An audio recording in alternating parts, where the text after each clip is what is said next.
Welcome to Reels on the Rocks, the show where we discuss films from the unpretentious perspective. We're your hosts, Whiskey and Sweet Tea, and today we'll be discussing the Poseidon Adventure, the 1972 classic disaster film that saved Fox. Please be advised, spoilers are ahead.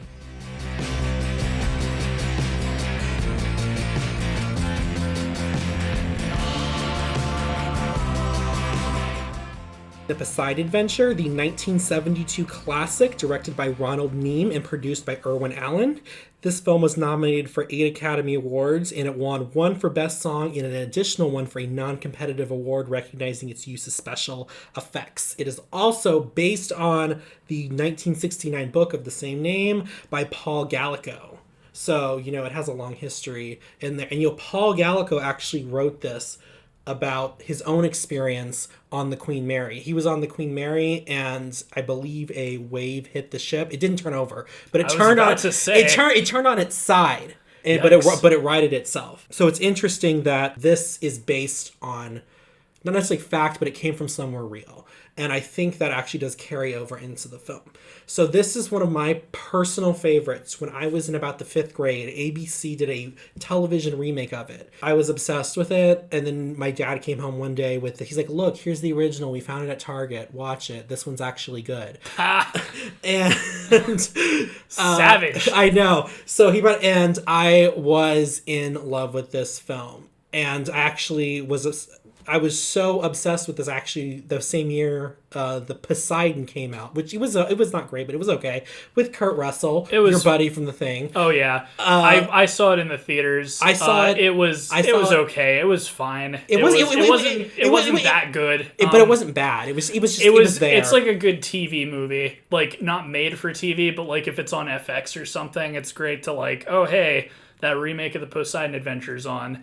But it was a bit of a cash grab, I'd say, which is weird because I don't feel like because that was not a cheap movie to make either. Well, it's one of those movies that I'm very curious, especially like when this discussion is uploaded. I feel like not a lot of people have heard of this movie in our age demographic, and probably in some of our viewers' age demographics. Like, it is a great blockbuster from a long time ago.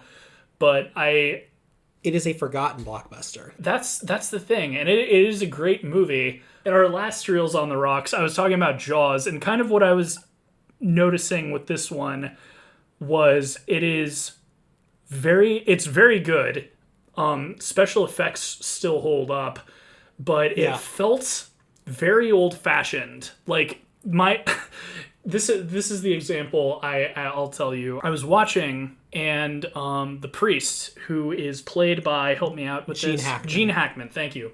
So Gene Hackman shows up, and I also hadn't seen this in a very long time, I realized after watching it, because I had seen it, but I forgot about all the characters and stuff, so it was like almost watching it for the first time, but with knowing what happens. Right. So when Gene Hackman shows up, I didn't remember his character. And he's giving this very impassioned speech to this other Catholic priest. I thought he was playing an actor. That is how classic the dialogue is. It feels very dated, not in a bad way, just in a very classic Hollywood way. Yeah. And that's the thing. So a few years after this comes out, Jaws comes out. Yes. And that movie was groundbreaking, not just in the special effects or in anything else, but I think partly because Spielberg was so young when he made it. There's sort of this naturalistic sort of dialogue. It doesn't feel probably the most theatrical part of that movie is the Indianapolis speech near the end. Mm-hmm. All the rest of the dialogue in the movie is very conversational. It doesn't feel written. It feels like people talking. And this movie feels like a stage production. And I don't even mean that in a bad way, right. But when I was watching it, I was thinking you could put this in black and white and it could have been from decades before it came out. And I looked up the director, mm-hmm. and most of his career was in Golden Age of Hollywood. Yeah. So it made perfect sense. But yeah, I just found that funny. When I was watching Gene Hackman, I'm like, oh, is he doing a scene? Oh, he's actually a priest. He's actually a priest. Okay, so that's how That's how the dialogue is. And then even before that, with the cop and his wife and the suppository, was very, very, like, again, kind of almost like sitcom-y. And it was very funny. Like, again, despite how, like, old-fashioned the writing is, it's great for, like, just getting attached to these characters. And I will agree with you. It does have kind of this, theatrical old style of dialogue, as you would say. However, what I really, really, and I actually made a note of this to talk about this, what I really, really like about this dialogue is somehow it is able to straddle this threshold of being theatrical, like you were talking about, and still somehow feel natural. You never really, like, when I'm watching it, I don't feel like anything's being said just to kind of just tell me something.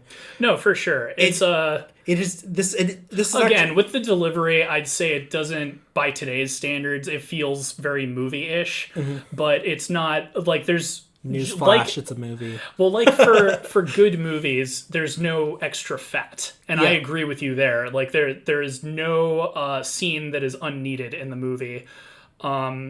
Like with the cop and his wife, you kind of see where their relationship is and how they met and kind of their dynamic.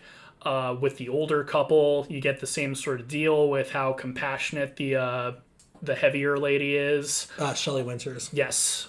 Who was nominated? I think most of the actors were nominated for Oscars. No, she was the only one that got nominated. She was the only one. Yeah. And fittingly, since Shelley Winters was basically like Meryl Streep. She's like the hero of the movie too, so of course she should get nominated. The way the movie doesn't feel dated and actually feels ahead of its time is in the special effects, which is very fitting for a Hollywood blockbuster. Right. The thing that really shocked me, not even shocked me, it was just very cool, was how by the end of the movie the ship turns into this industrial hellscape. It looks like something out of Alien. Yes. Like how the ship is like all metal and stuff. It's like the cinematography. I don't think there's anything more. I don't think there were movies that would look like that back then.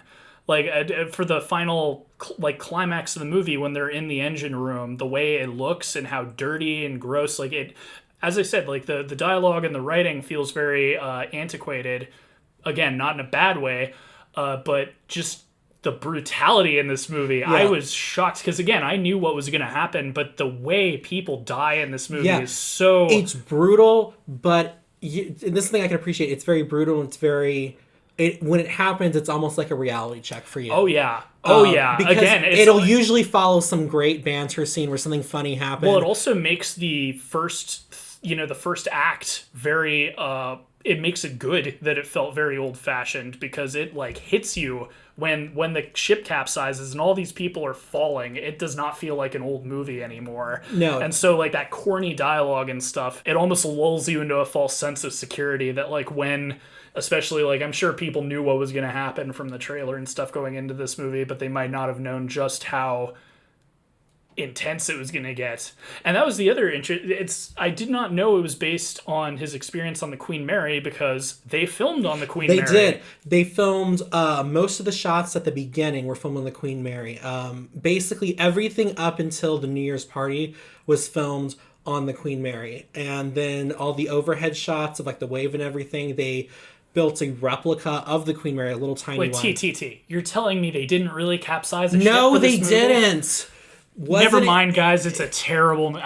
Canceled. Poseidon Adventure. It's canceled. It wasn't real. But they borrowed the floor plans from the Queen Mary to build this replica for those scenes too. The Queen Mary has apparently been a movie ship for a lot of movies, but I can never remember which ones. So it was kind of nice seeing this. I'm like, oh, hey, when we're not in quarantine, now I have a reason to go to their haunted house. Oh my! I've been wanting to go forever, but that is a sidebar. Yes. One of the reasons why I really picked this movie is this movie has always spoken to me. And, if you kind of look at some of my favorite movies, I think you can kind of see why. One of the big things in this film that I really appreciate is the fact that it is a story of survival, which people will be like, oh, well, there's lots of stories of survival. 28 Days Later, story of survival. That's true. However, it really is a struggle about maintaining hope and knowing that there is a light at the end of the tunnel, even if you can't see it.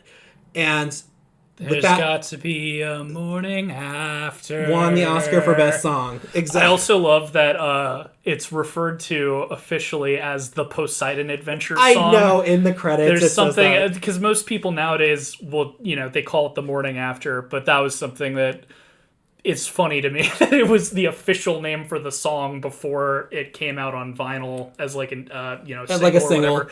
It was the Poseidon Adventure song. The other reasons why I picked this movie as for our blockbuster is, I was talking about, it's really about the people, and they have, even though they're surviving, they have their own character arcs that they each kind of go through, and it doesn't unless they die. Even then, even the people who die, it's like they have their character arc, except at the very beginning with anyway. I really appreciate the fact that the time was created to flesh out these characters, make these characters interesting. Watching it again as an older person, as when I was a kid, I didn't even process the fact that the cop's wife was an ex-prostitute. As a kid, I didn't pick up on that. I don't think I did either. And that added so much depth, though, to her character without it being like something that's brought up every 11 seconds. And these characters, they were very individualistic. I wouldn't never say any of them were interchangeable. I wouldn't be like, well, we really didn't even need that person.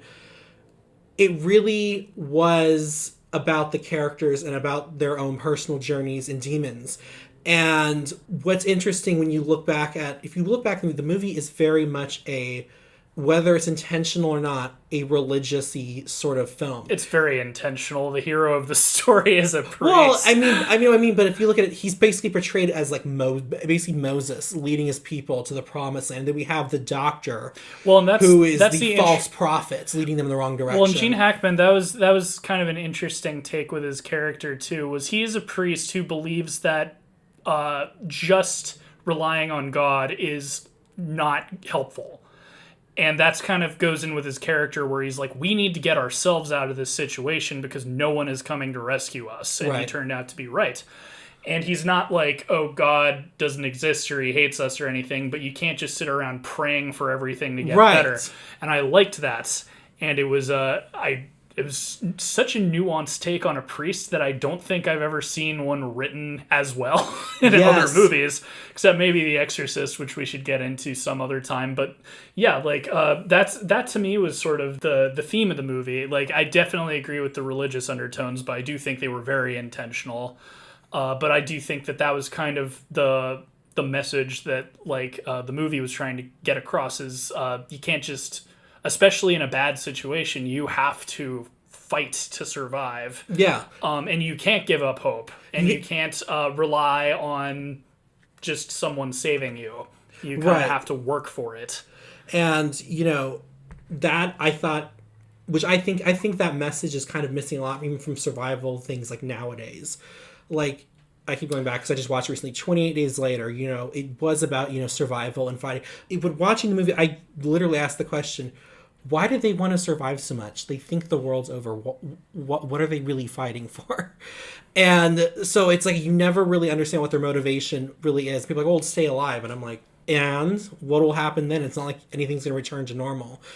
I do like that they had a very specific, it was with the religious undertone, it's really about belief and hope and the light at the end of the tunnel, knowing it's there. And even though it's difficult to get there, you put yourself through that because at the end, it's worth it. It's kind of like it's almost like a life lesson in a movie. And one of the other reasons I love this movie, I love how the serious and shocking, I wouldn't say shocking, but heart-wrenching this movie can be. I'd say shocking, even going into it from a modern sensibility. Yeah. When you go to old movies, you don't expect them to be so, there's some movies that you're aware of. Right. But this one, as I said, especially if you haven't seen it or you haven't seen it in a long time, it is pretty shocking when things get really serious. There's just this harsh reality. And despite how very cinematic kind of the writing is, you don't expect it. It's almost like there's some other movies I recently watched. Maybe this will be one in the future, but there's this one film from the 60s called The Sadist, by today's standards, it's nothing special, but at the time, it's extremely shocking. And then another favorite of mine that I shared with you, Night of the Hunter. It's kind of the same thing. Like, it is very cheesy and corny because it's from the 1950s, but it touches on like subject matter. It's very dark and very serious. I feel like it's the same with this movie. Not the same subject matter, but just the way when a tragedy hits, there's no telling who's going to be gone, who's going to survive, and what sort of things you're going to have to... Walking Dead. Well, and even just little things that to me were shocking for a movie in this period were like when they're climbing out of the ship, there were bodies just everywhere. Mangled, horrible bodies. I actually appreciated that because I have an issue, for whatever reason, I just do, with when you watch some sort of movie where there's a mass casualty situation, they don't really address the mass casualty. They're just kind of focused on the 5 characters. I'm like, what about that poor guy? He probably worked his whole life to be on this vacation. We're not going to acknowledge him. And that's not a thing, but that's just what runs through my head and it makes me upset. I like the fact that they stop and they acknowledge that even when the characters are picking themselves up right after it turns over, and you see some of the people die just from the falling around or whatever, and the characters take a moment to acknowledge that by putting a fabric or something over them. I thought that was a great moment, and that's something that I can appreciate. People be like, oh, well, wouldn't you want to not see it? I'm like, no, I want to see that because it's giving these characters their, even if you don't think them characters, their due. And then so I that's something I appreciate. Well, the longer we've talked about movies together and stuff, there's certain preferences everyone has with the sort of stories they like, and something I've noticed with you is, and you even told me, is that you like a lot of movies where a group of people who don't know each other come together and pull through some sort of situation. Just last year we watched Hotel Mumbai, which should be an episode of this show at some point. That movie was severely underrated. It really was. But that's also a very similar sort of story where you have a group of people from different backgrounds banding together to get through something really horrific. Right. And yeah, I'd say that's like one of your favorite kinds of stories. Yeah, and it's so it's not... Are you a disaster movie of this era? Like, have you seen, because there were a lot of big movies that came out after this, like I've Earthquake, and Towering Inferno. So I've seen those. Earthquake, I do. It's been a while since I've seen Earthquake. I do remember the last time that I watched it, though. I was just like, this drags a lot. I can't speak on it because I haven't seen them, and also disaster movies are not one of my favorite genres. But well, Towering Inferno is the same guy. No, I'm aware. But that's the thing. Like, I've always felt like Poseidon Adventure was like the biggest one. Like, and it wasn't the first disaster movie. No, I know for sure. But it was. It's one that kind of really cemented, at least for the time, the disaster movies, I believe, status to be, at least from a business perspective, a box office draw. Yes, and that lasted for at least a decade until the 80s when they started making fun of them with movies like Airplane and stuff. But that's the thing. So you have seen those other ones. Would you say they stand? Because again, I haven't seen them, but to me, Poseidon's like the best one. Yeah. Like in my and again, this is coming from someone who hasn't seen the other ones. So for all I know, I might like Towering Inferno better. But again, it's not a genre I like. But from my understanding, Poseidon is like the one that you should see if you're going to... And just speaking specifically about Towering Inferno alone, don't worry, this isn't a spoiler. But like I said, I talked about it, it's people, deciding they are worth it enough to try to make it out and get out basically on their own. And Towering Inferno, it's another classic. It's very well acted, well done. But at the end of the day, they're waiting for the firemen to show up. They're just trying to survive, for the moment, and basically get out anywhere they can.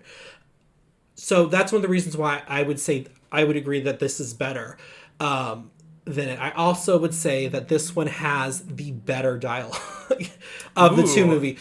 Just for, also in Towering Inferno, we get to see a pre-murder O.J. Simpson. He was in that movie. And I remember watching that. I was like, Mom, I was like, oh, that's Jason. So I'm like, I thought he killed somebody. And he's she was also, like, yeah, but he was somebody before then. He's also in the Naked Gun movies. Oh, that's he had a very big acting career at the time. Yeah, crazy times. But so I love, and there's just my go-to lines from this movie that I just love. One of my favorite ones, and this is actually a lot of people's favorite one, is when the cop's wife, she has to climb up the tree, and they're like, you can't climb that dress, you need to put something else on. Her husband's like, what does she put on? She has nothing on under it. And she just goes, just panties. What else do I need? I mean, that's just such a great line. And then there was another one where I think the sister, she's stuck on the table, and they're like, what are you doing up there? And she goes, that's a stupid question. What do you think I'm doing up here? I'm just like, I love how they were able to kind of maintain like brother-sister relationships through that. Oh, for sure. The again, even though I say like the dialogue feels kind of dated, it's very... There's times where it almost feels like screwball comedy. Yeah. Like, just very witty banter. I mean, like, it's very well written. Don't get me wrong. No, yeah. Kind of with the new wave of filmmakers in the late 70s, as I said, like, dialogue changed. It wasn't about, like, the films used to be a lot more, like, theatrical. Like, people would give, like, big monologues and stuff. And Spielberg, I kind of feel like, was the start of this. Maybe I'm wrong, but Jaws felt very different to me as far as blockbusters go, with just, again, natural sounding dialogue, so that, it's as if someone wrote a scene of the two of us talking and we sound exactly the way that we're talking right now, instead of me sounding a lot. There's part of it's the performance, but part of it is the writing, and that's what I mean when I say this movie's writing feels dated, but not in a bad way. It just feels very... It feels very stylized. It has a style. And hey, Broadway, this is a good idea. This could be a stage production. They did do a stage production. They did a musical of it. I am not surprised, because that is the thing. Like, you could put it on today, and you could probably make it even better than it was with like modern theater stuff. So I looked back, and so I used to be obsessed with this film as a kid, so I kind of already have a lot of base knowledge about this. One of the things that it's really interesting about this, I don't know if you noticed this, unlike most disaster movies, especially like an earthquake, and I believe in Towering Inferno too, if I remember correctly, there is no villain in this movie. There's not like somebody trying to sabotage them or who's trying to smuggle out jewels with them on their way out, which is kind of... Are you telling me the Towering Inferno has someone trying to smuggle jewels out of a burning building? Because now I kind of want to see that movie. I don't know if that's what he's doing. I know the people try to loot stuff. The survivors try to loot stuff in Earthquake. I believe something similar happens in Towering Inferno. No, and you're totally right, though. This movie doesn't have a classic antagonist. I'd say kind of just generally, it's sort of the naysayers, like the people who say like, oh, don't listen to these people. We're going to get rescued. Yeah, Let's go to the wrong end of the ship. Like, and they're not evil. They're not malicious. But it's just that sort of complacency and that sort of attitude of someone else is going to save us. Exactly. That is the antagonist to the movie. Again, like it's almost like pragmatism is the moral of the story. Like, get yourself out of the situation. Again, it goes back to what Gene Hackman's character is talking about. That's basically like the log line. His sermon is the log line for the movie. Right before the climax of the movie, a lot of the people in the ballroom made it out. You don't think so. You think, oh, they're all dead. You see them marching towards the front of the ship, and everyone's like, well, wait a second. Like, the back is where the ship is, the front of the boat is underwater. What do you know? Which is funny to me, considering that, they just saw them get proven right. So I have no idea why anyone would think that way. But again, it goes to this whole thinking against... what other people are doing, which I don't know. these days with masks and stuff going on, I don't even know what to talk about with that. But so what's interesting, because we talked very briefly about at the beginning how this was a blockbuster. This was a big deal. People talked about, in towns where they only had one theater that would show one movie at a time, the movie was held over for like 9 weeks, which is like unheard of at the time. And what's interesting about that is when you hear the story about how this got made, because I guess Irwin Allen wanted to adapt this book, or the script was already out there and he wanted to do the project. I forget which it is. But he's going to Fox, because I guess Fox had the rights to it, and he wanted to produce it. He's like, well, I want to make this happen. And Fox was like, well, we've had a lot of failures recently. We don't feel comfortable. You're not really established in this genre yet, or something.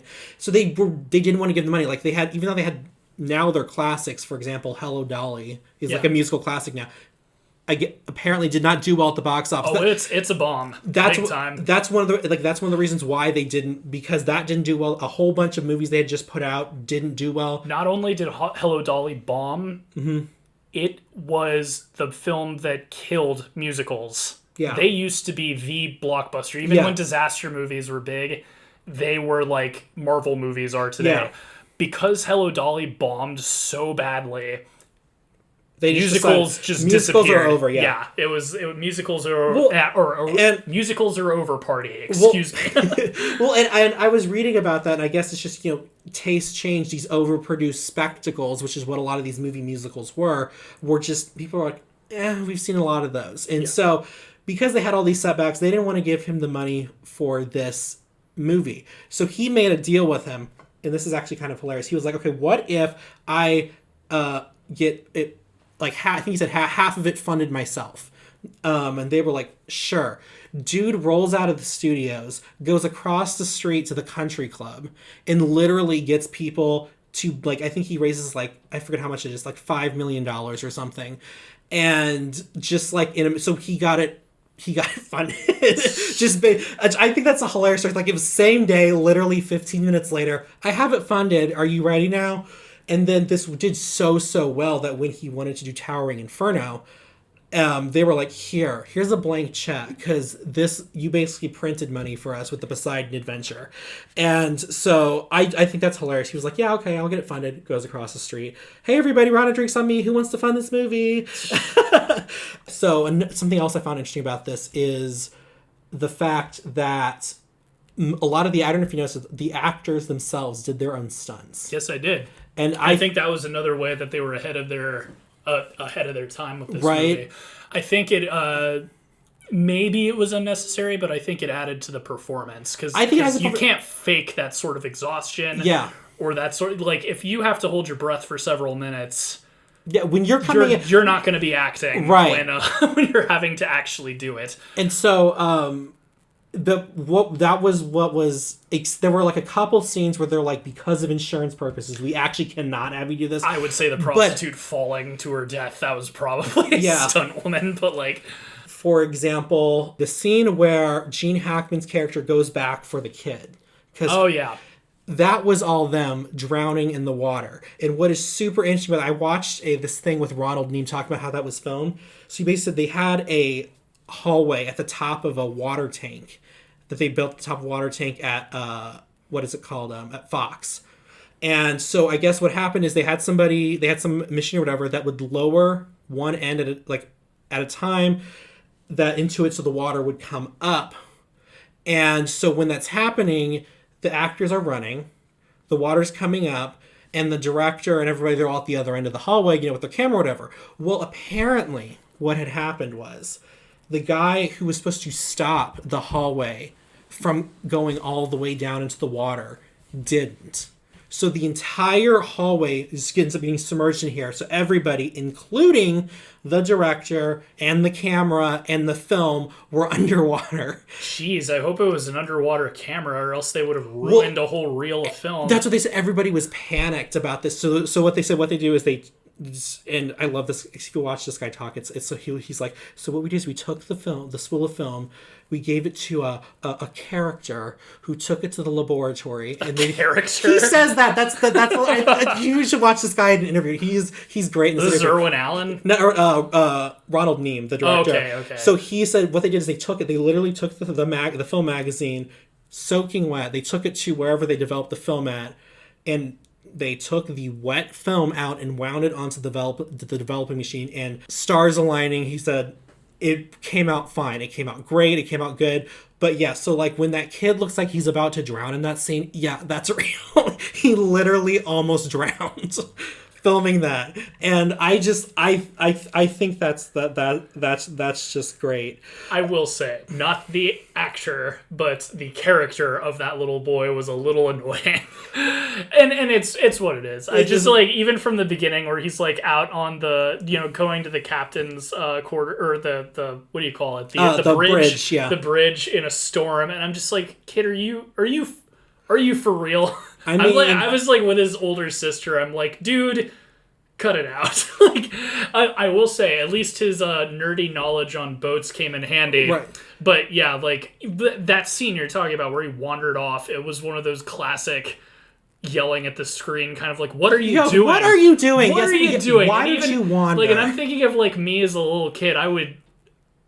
Like, even to go to the bathroom, I'd probably pee my pants before, like, right. In that situation, it's like, just do it in the water. No one will notice. But just the scene that he actually goes into we don't see him using the restroom. I think he was just exploring. He was just exploring, but for some reason, seeing the bathroom, somehow just makes it like real and very human. I don't know why. It's like, cause I guess, nobody really acknowledges for the most part, at least in older films, characters are humans and they use the restroom. Something about showing the restroom. What was the little boy's name in the movie? Oh my gosh, I totally forget. Gene Hackman walks in. Billy, this is the girls' bathroom. Gives him a slap. Gets it right. Don't wander off again. Don't wander off. But that whole sequence is great, but I loved hearing that backstory about basically the entire hallway fell in there. Everybody was underwater. And also the ending scene when they're climbing out, that was in the parking lot or something at Fox. I read that and I wasn't surprised because this is something, like, if you watch a lot of movies, you'll probably notice this. If you don't watch, like, if you decide to watch this movie, look for it. But curiously, when you're watching the movie, you see that the only thing in frame is the helicopter. Yeah. And so I, like, even before I read that, I was like, oh, this was probably filmed like months later or something. Well, so parking lot, that is interesting, but he had the original way the movie was written. Originally, it was supposed to have them climbing out, and I believe it was a pull-out shot, and there were just rescue ships around, and I think it goes back in, and they get off the boat, and the ship actually just goes under entirely. Yeah, and they ran out of money, so they couldn't do that. I'm not surprised. It was the only thing where I was like, huh. Funny how you don't see the helicopter lift off, and also it's the only thing in the frame. No, it does lift off. It doesn't go very far, but it lifts off. Okay.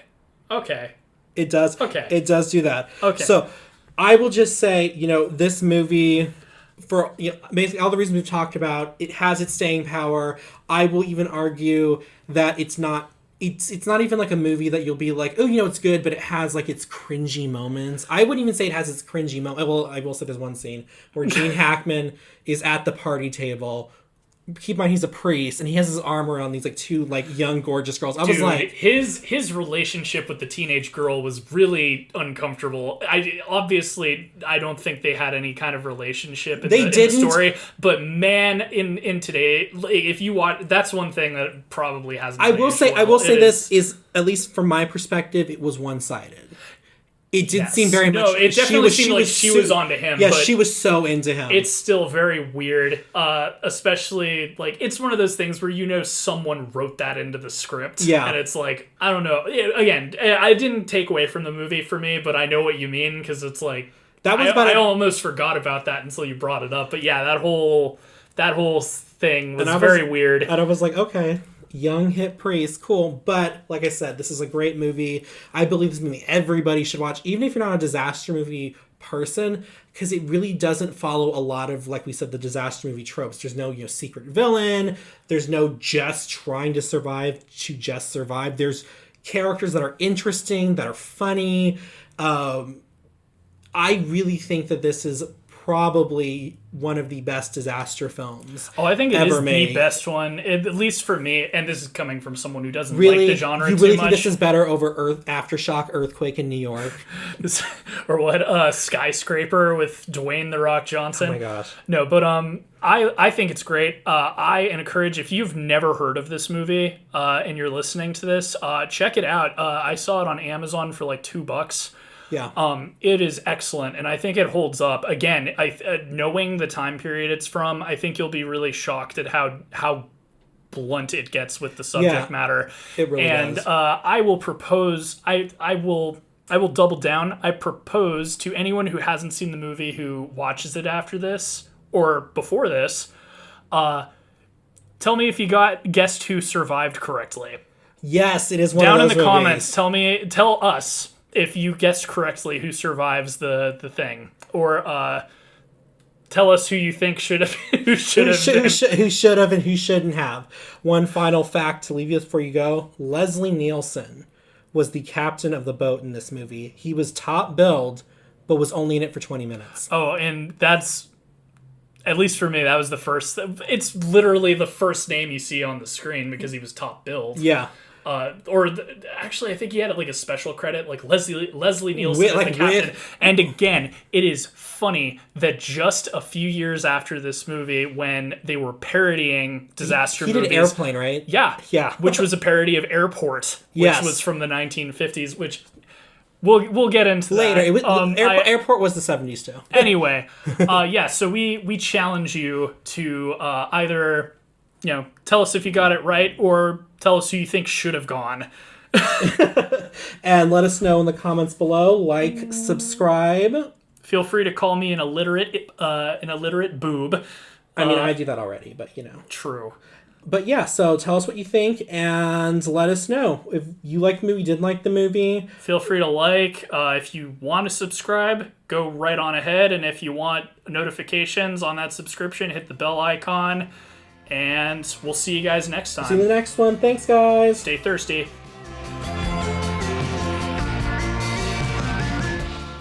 Reels on the Rocks is a production of La Prince Laboratories. It is edited and produced by Alejandro Castillo, with original artwork by Ace Esparza.